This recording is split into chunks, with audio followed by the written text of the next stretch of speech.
Ladies and gentlemen, you are watching yet another episode of Eric Lima Shenanigans of 1977. It's Friday night, and you know what that means. It's time for the SmackDown NXT Level Up Event Center. And here's the man that lays all the SmackDown in the wrestling reports himself, Eric M. Lima. Thank you very much, Mr. Announcer, sir. Well, hello there, everyone. Welcome to yet another episode of Eric Lima Shenanigans of 1977. Episode 1302, and this is March the 30th, 2024, 2:25 p.m. Ladies and gentlemen, another work week is in the books, and we're talking about next week begins April. Now, rumor has it going around, probably Wednesday into Thursday, probably a little bit, I think probably Thursday it's going to be rain into a little bit of snow. And you might be saying, oh, why are we already April Fool's Day blizzard? And I'm kind of looking at the models, and most of the snow is probably going to be above north and west of us here in New Bedford. So if you live north and west of us and you want the snow or you don't like the snow, I don't blame you. But however, though, a lot of it's going to be rain because we have been having great, wonderful temps in the mid-upper 40s, low-mid 50s, sometimes upper 50s. As far as today and tomorrow is going to be the high is going to be 58. So we shall see how this. It could put a damper on the home openers for the first home weekend for the Red Sox. So we shall see what happens. They lost to the Mariners last night 1-0, which is not that bad really considering how good the pitching has been so far. I mean it's only just 2 games of the season. Don't worry, we got our 3rd game coming up. Now, we're going to talk about SmackDown. This young lady is part of it, and so we're going to talk about what happened. Bianca Belair and Damage Control, afternoon arrivals separately, and they had a tag team matchup. Randy Orton and Kevin Owens going up against Pretty Deadly. And during the matchup, Pretty Deadly, I think, was occupied with Randy, trying to occupy Randy Orton. Logan Paul crawled out from under the ring, snuck in, hit Kevin Owens in the face with brass knucks, knocking him out. Pretty Deadly picks up the victory. Randy Orton starts chiding him until he saw what happened in the replay, and he just realized, okay, he's under the ring too. So he was under the ring. He grabbed Logan Paul. Him and Owens were chasing Logan Paul. He told Kevin Owens stay put just in case because he wanted a piece of Logan Paul, and and drives out of the arena. And this happens in the Mohegan Sun in Uncasville, Connecticut. And Io Sky, the young lady on my shirt here, was addressing Bayley how because she's considered a Bayley friend, she regrets that. And then after her interview, after it's over, Bayley attacks her, and they had to be separated. So this feud between Bayley and Io Sky for the WWE Women's Championship is going to be at WrestleMania 4. It's going to be great. Io better be ready, and I'm hoping if she does keep the title, Io better be ready for another challenge. Nick Aldis introduces Jade Cargill. Jade Cargill made it official. She signed the contract. She's part of the SmackDown brand. She addressed the Mohegan Sun crowd, saying that the storm is here. So let's see what Miss Cargill is all about. I mean, we watched her in AEW. A lot of folks don't like her, but I'm not going to judge her until I see her in action. We saw a little bit of her in action at the Royal Rumble, and the Royal Rumble match. She looked very powerful in there, but it seems like how will she do in a one-on-one matchup? We'll find out for sure. But that is not the last time we see Miss Cargill. Meanwhile, Kayla Braxton interviewed Damage Control, and it seems that Dakota Kai is determined to defeat Bianca Belair. And they're a little perturbed at what happened to Io Sky at the hands of Bayley. And then Isla Dawn and Alba Fire. Isla Dawn looks pretty gorgeous in a new look, but her and Alba Fire were kind of pleading with Nick Aldis to see if they can get a chance to get the Kabuki Warriors for the tag team titles. And Nick Aldis says we'll probably look into it. Then AJ Styles confronts him afterwards, and it seems like, AJ Styles want to make sure that LA Knight's kind of like away from him or something like that. Not so. Bobby Lashley pep talks the Street Profits as they go for the tag team ladder match qualifier. Ain't the I wrote down semifinals in my notes, but it's actually a qualifier. The winning team goes on to WrestleMania to face the Judgment Day, Awesome Truth, and DIY. and there are basically 2 spots left. I do believe. Who was the third team that got involved? The New Day. All right, so it'll be Judgment Day, the New Day, the 2 days team, DIY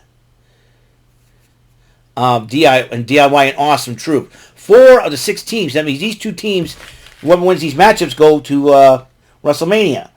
But the Street Profits will get into momentum until Karrion Kross and Scarlett attack Lashley and B-Fab at the locker room, distracting the Profits, costing them the matchup, and Austin Theory and Grayson Waller are going to WrestleMania. This will be Grayson Waller's first WrestleMania in his WWE career, so good on Grayson Waller. And AOP and Karrion Kross did attack the Profits after the match. Lashley tries to get up and get involved, but they all get laid out. I wouldn't be surprised. It'll be a 8-person tag team match at WrestleMania. But the Final Testament versus Street Profits, Bobby Lashley and B-Fab, that should be something to think about if that match goes down, if they decide. Well, Legado del Fantasma decided to thank Dominic Mysterio for helping Santos Escobar win over Rey Mysterio. And as Dominic tries to talk, they all boo him right out of the building. Until here comes Rey Mysterio. He says, I thought I would get over you, but it seems like you want to rear your ugly head again and all that, despite both of you. So he challenged the 2 of them to a tag team matchup at WrestleMania. So Dominic's like, who's it going to be? The guy with the hair? He made fun of Joaquin Wilde, not Latino, and kind of looked at Zelina Vega, but I think he made fun of Cruz del Toro too. I forget what he called him. But anyways, he goes, no. Be the newest member of the LWO. And Santos Escobar goes, who could that be? Dragon Lee. So this is Dragon Lee's first WrestleMania. Looks like a WrestleMania first. Dragon Lee's first WrestleMania as him and Rey Mysterio join up against against Santos Escobar and Dominic Mysterio. This will be the second time in a row that Dominic and Rey Mysterio are going to go at it once again. So this is going to be a heck of a matchup for sure. And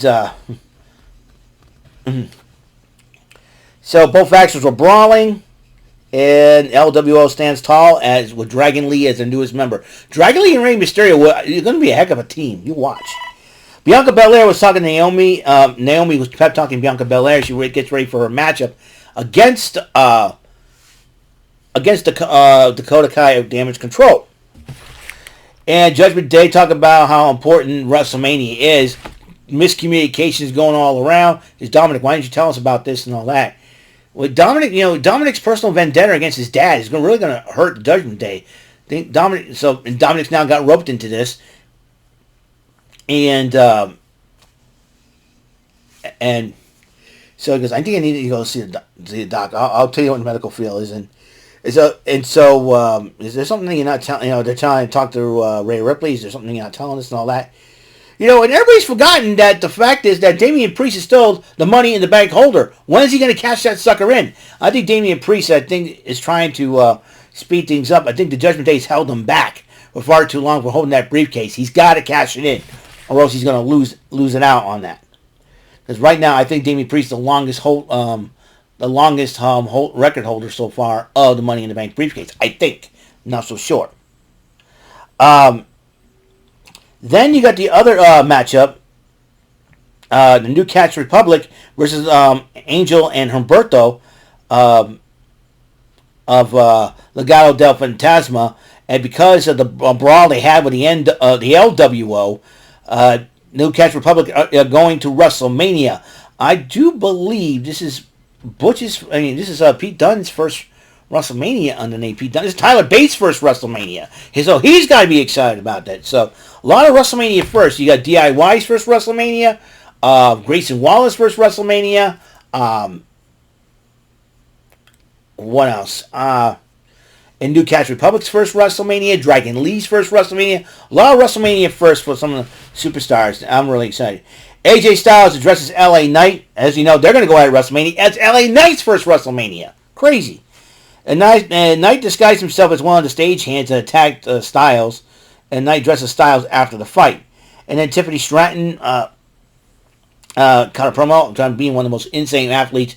This young lady is working very hard to be one of the best.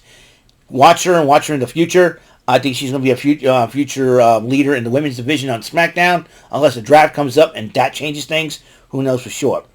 Bianca Belair and Dakota Kai, the main event. Bianca Belair, they went at it. It was a heck of a matchup.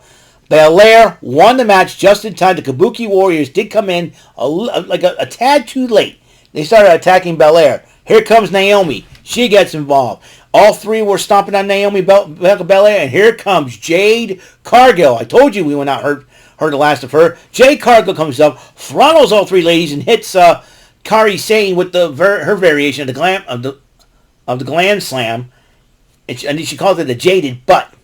But then on X, Nick Aldis made an announcement. It'll be a 6-woman tag team matchup. Dakota Kai and the women's tag team champs, the Kabuki Warriors of Damage Control, will take on the team of Naomi, her first WrestleMania return, since returning to the company, Bianca Belair, and also making her WrestleMania debut, Jade Cargill, another WrestleMania first. So this is going to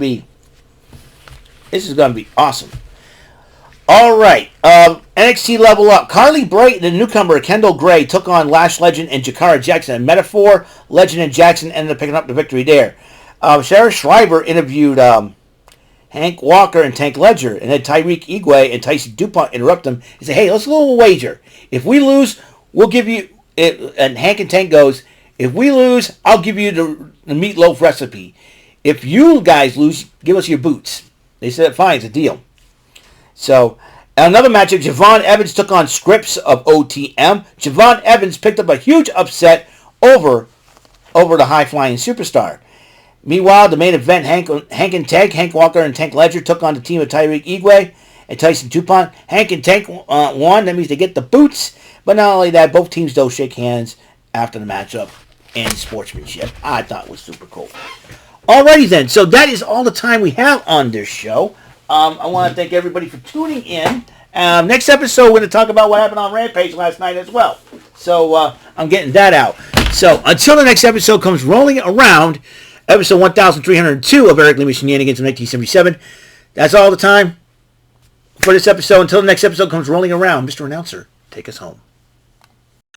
That is all for today's episode. This is your announcer speaking for Eric Lima Shenanigans of 1977.